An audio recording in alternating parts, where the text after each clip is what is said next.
भारत ने अगस्त में चंद्रयान-3 मिशन में कामयाबी हासिल की थी। चंद्रयान-3 से जुड़े जितने भी लक्ष्य थे वह पूरे हो गए।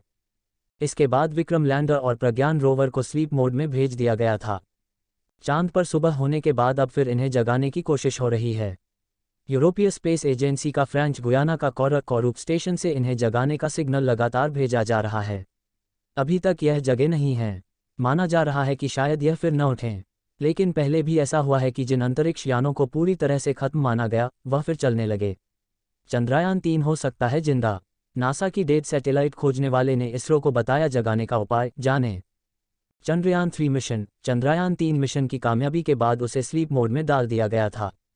शिव शक्ति पॉइंट पर एक बार फिर सुबह हुई, जिसके बाद लगातार वैज्ञानिक विक्रम लैंडर और प्रज्ञान रोवर को जगाने की कोशिश कर रहे हैं। लेकिन अभी तक इसरो के वैज्ञानिकों को इसमें कामयाबी नहीं मिली है। जनवरी 2018 में शौकिया खगोलशास्त्री स्कॉट टिली ने एक ट्रांसमीटर सिग्नल को पकड़ा था। बाद में उन्हें पता चला कि यह नासा का इमेज सैटेलाइट है जिसे पृथ्वी के ऑरोरा की स्टडी के लिए बनाया गया था। स्पेस एजेंसी ने 2005 में इससे संपर्क खो दिया था। 13 साल बाद भी जब इसे खोजा गया तो इसकी बैटरी पूरी तरह चार्ज थी और काम कर रही थी। नासा ने भी सैटेलाइट को दोबारा खोजने से जुड़ी पुष्टि की थी। नासा ने तब कहा था कि इसके वैज्ञानिक यंत्रों को ऑन किया जाएगा, लेकिन इसमें थोड़ा समय लगेगा क्योंकि इसके सॉफ्टवेयर 12 साल पुराने थे जिन्हें फिर बनाना पड़ेगा। स्कॉट लगातार भारत के चंद्रयान-3 पर नज़र बनाए हुए हैं। उनका कहना है कि चांद पर गड्ढे और पहाड़ हैं। कई बार सतह के बराबर न होने से रेडियो सिग्नल नहीं पहुंचता। उन्होंने एक ट्वीट में कहा, अगर मैं इसरो की जगह होता तो चंद्रयान-3 के लैंडर को लेकर क्या करता। मैं अगले चंद्र दिवस तक सिग्नल भेजता रहता। चंद्र रात्रि के बाद सुबह फिर सिग्नल भेजता। इस थोड़े से प्रयास से बड़ा लाभ मिल सकता है। इसके साथ उन्होंने नासा के सैटेलाइट खोजने के बारे में बताया।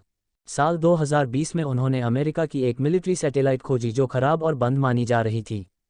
पृथ्वी अपने धुरी पर भी घूमती है, इस वजह से दिन और रात जल्दी आते हैं। लेकिन चांद पर ऐसा नहीं होता। चांद अपने धुरी पर नहीं घूमता, सिर्फ पृथ्वी का चक्कर लगाता है। इसी कारण हमें इसका एक ही हिस्सा दिखता है। जब चांद पृथ्वी से चमकता दिखे तो उस जगह वहां सुबह होती है। चांद पर 14 दिन और 14 रातें मिलकर एक दिन बनाती हैं। सुबह के समय यहाँ का तापमान 100 डिग्री सेल्सियस से ज़्यादा गर्म होता है, वहीं रात में तापमान -200 डिग्री सेल्सियस से ज़्यादा नीचे होता है। विक्रम और प्रज्ञान के यंत्रों को ऐसा नहीं बनाया गया है जो इतनी ठंड में रह सकें। इसी कारण माना जा रहा है कि यह खराब हो चुके हैं।